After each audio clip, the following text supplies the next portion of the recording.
We are continuing our exploration of 6.5. 6.5 actually is about, sorry about that, that's a great coincidence. That's the garage door, not me. Anyway, we were talking about the average value of a function, but one of the really interesting and intricate consequences of that is what we call the mean value theorem for integrals. If you recall, in Calculus 1, we introduced and justified briefly the mean value theorem, which was a statement about a function that's differentiable, so it has a derivative, and the slope of the secant line at the endpoints of an interval will match the tangent line for some number in between the two endpoints. So here we're going to do something similar, and if you notice it says for integrals, so there should be an integral somewhere in this statement. And this is our first, maybe not your first, but at least in this course, it's our first real glimpse at what math looks like at a higher level. So first, I'm going to state the theorem. So we're going to start with the result, and I'll discuss what it intuitively means, and then we'll get into the proof, which is the justification. So first, let f, a function, be continuous on the interval AB, including the endpoints. So we want continuity at the endpoints as well. Remember that means left continuous or right continuous. Then we can find some C in that interval. So it very well could be the endpoint, one of the endpoints. It could be A, it could be B, it could be something in between A and B, such that, there it goes again.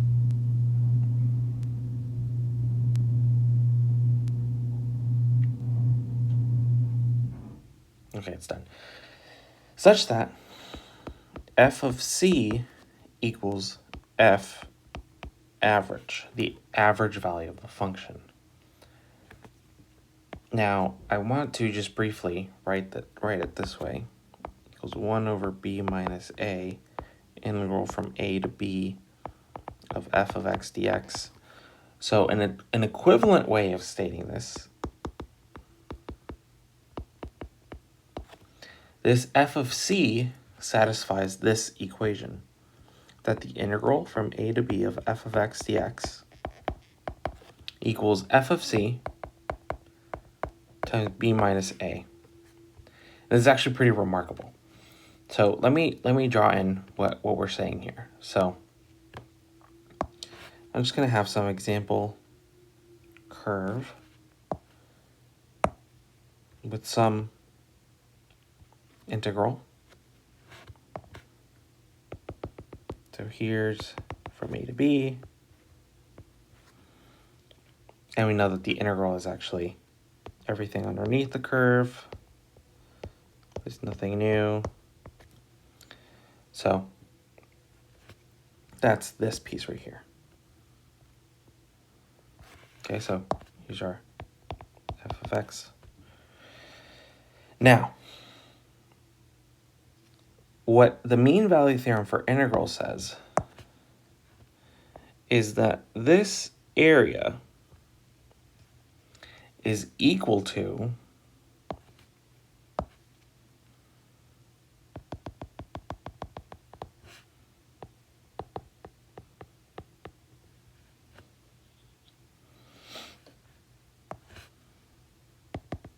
if you imagine now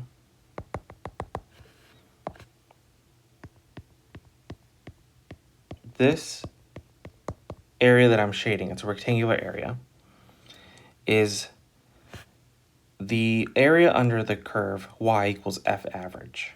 So there's some point in here, in between a and b, where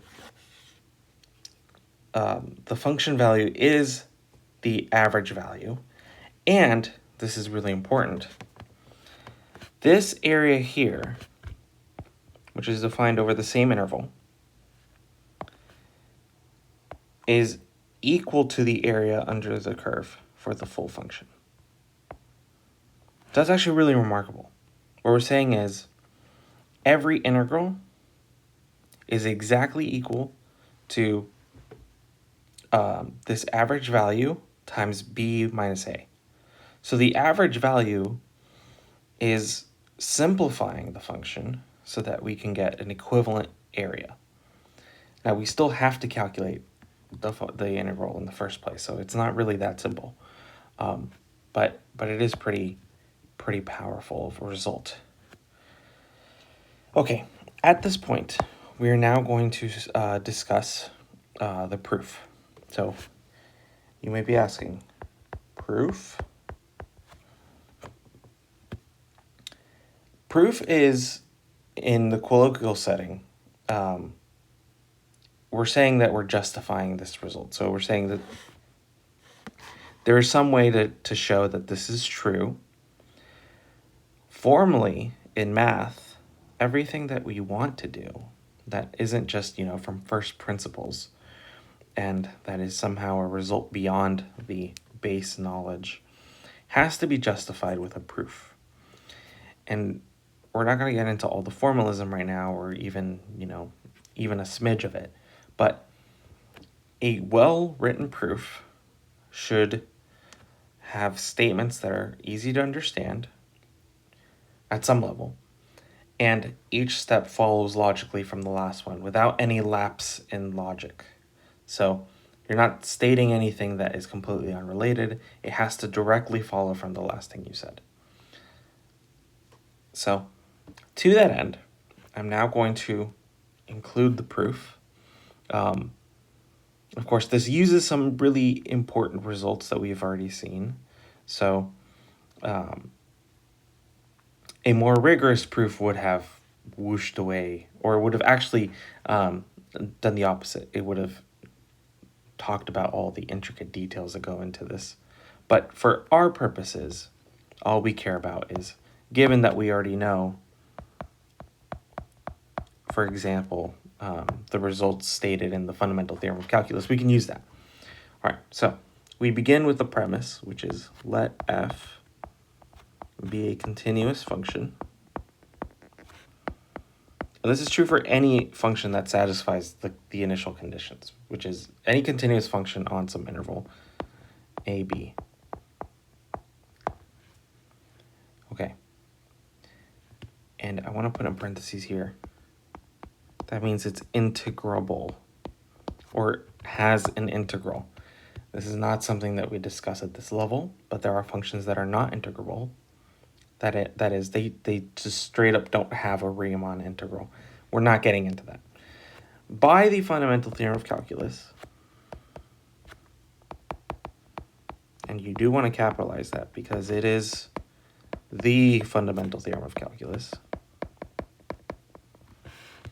there exists a function capital F such that capital F prime of x equals f of x for x in between a and b. Not necessarily the endpoints, but that won't be an issue. Okay, this f, capital F, is differentiable. So it has a derivative on AB. Duh, because we wrote down f prime. Why would we write that down if it's not differentiable? But now we're going to use, you guessed it, the mean value theorem. So by the mean value theorem, the regular one, there exists some lowercase c between a and b such that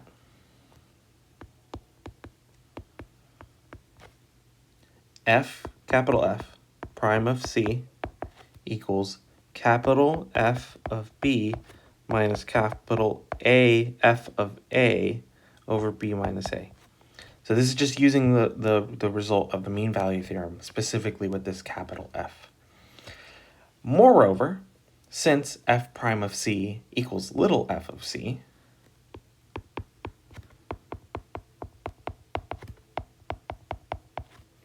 we find little f of c equals this capital F of b minus capital F of A over b minus A. And you'll see a piece of this start to emerge, which is, namely, what is this? By the fundamental theorem of calculus, part 2, we know that this can be written as the integral from a to b of little f of x dx all over b minus A. And what is that? Well, maybe it'll be more clear if I write it this way. You agree that this is the same? I'm just writing it with the function pulled out in front. Sorry, the fraction 1 over b minus A. And this is equivalent to f average. Okay, so what have we done here? We started with just some continuous function, used a couple of admittedly pretty powerful tools to show that there is some c in between A and B such that this equation is true. And that means our proof is done. So we can put a black box here to indicate our proof is done, QED. We've justified the result. Okay. So I don't expect you to reproduce this proof. I don't also expect you to fully understand how we got from A to B in terms of, like, how did we know we wanted to use the fundamental theorem of calculus? How did we know to use the mean value theorem? How did we know to use consequences of differentiability, integrability, blah, blah, blah, blah, blah. That's beyond the scope of this course. However, each individual line following from the last line, that you should be able to follow. So if that's giving you pause, go ahead and literally pause the video and slowly go through each line and just make sure that you understand why the next thing that we wrote down, we were able to say that that was true, okay? Now that said, let's actually see an example here. So what's the practical power of some result like this? So as an example, find the numbers b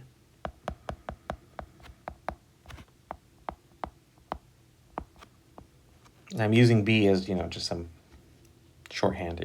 There could be one, there could be none, there could be a million, such that the average value of the function f of x equals 2 plus 6x minus 3x squared on the interval 0 to b is equal to 3. Okay, so what are we being asked to find? We're being asked to find b such that we satisfy 1 over, actually, let me go ahead and introduce one more step. We want f average over 0 to b to equal to 3. And what f average is, let's use the definition here, is from 1 over b minus 0, the integral from 0 to b of 2 plus 6x minus 3x squared dx equals 3. All right. This isn't too bad. Here's why. So this becomes 1 over b, the integral from 0 to b of 2 plus 6x minus 3x squared dx equals 3. The only real unknown here is b. And you may be arguing, but the integral, how do we do the integral? Well, b only shows up here and here. So this b, the first one that I circled, the one that's in the limit of integration, we're going to plug that in, and at some point, we're just going to have that as a statement in the integral once we've evaluated it. This other b that I circled, I can just pull that over to the other side. What we're going to end up having is a polynomial in b. So bear with me for a second. So I'm saying the integral from 0 to b of 2 plus 6x minus 3x squared dx equals 3b. And then if I integrate what's inside the parentheses here, I know that this is 2x plus 6x squared over 2 will give us 3x squared. Minus 3x squared is going to give us x cubed. And then that is going to be evaluated from 0 to b. So we're using FTC2. Notice that if you plug in 0, that gives us nothing. So we're just going to have to plug in b. So we end up with 2b plus 3b squared minus b cubed equals 3b. This is a polynomial equation in b. All we have to do now is to solve this equation. So we're going to move everything over to one side. So b cubed minus 3b squared plus b is pull out a b. So we get b squared minus 3b plus 1. That, though, we don't have a way of factoring that. So we're going to have to use, so first of all, zero factor property, either b equals 0 or this polynomial in this quadratic expression in the parentheses is equal to 0. So b equals 0 or b equals, and we're going to use the quadratic formula, negative Boyle squared. Sorry. No, I got the mnemonic wrong. Don't listen to that part. Okay. 3 plus or minus square root of 9 minus 4 all over 2, which equals 3 halves plus or minus square root of 5 over 2. Not bad. Now, b equals 0 is what we call a vacuous solution.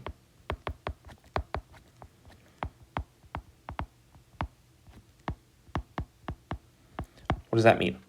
Let me highlight that. Vacuous means empty. It means it's not a solution that we're interested in. It doesn't give us anything interesting. Here's why. Because this is saying that 1 over 0 minus 0, the integral from 0 to 0 of this f of x dx equals 3.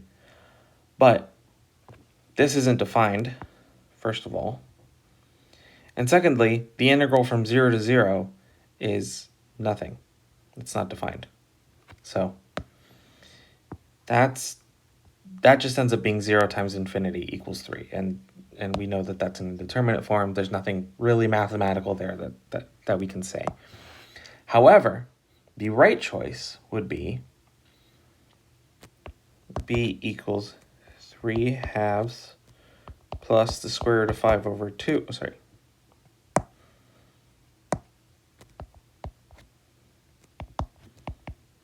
The solution. Why is that? Because b has to be greater than 0. And so when we get the negative, well, that's not going to give us the right thing. It will give us a solution, but it's not an interesting one. Anyway, so that's the answer. Pick the positive one. So now you see that there's a few practical consequences of the mean value theorem for integrals. If you're really super interested in this topic, I can tell you one thing, and I say this from experience because I've learned this. In electricity and magnetism, you learn that light is electromagnetic radiation. So in other words, you take electric field, E, and magnetic field B, and you have some electromagnetic radiation in the form of the electric field traveling this way and the magnetic field traveling perpendicular to it, but along the same axis, then figuring out how this, what exactly this, the speed of such a thing would be, any practical information about this as a waveform requires the use of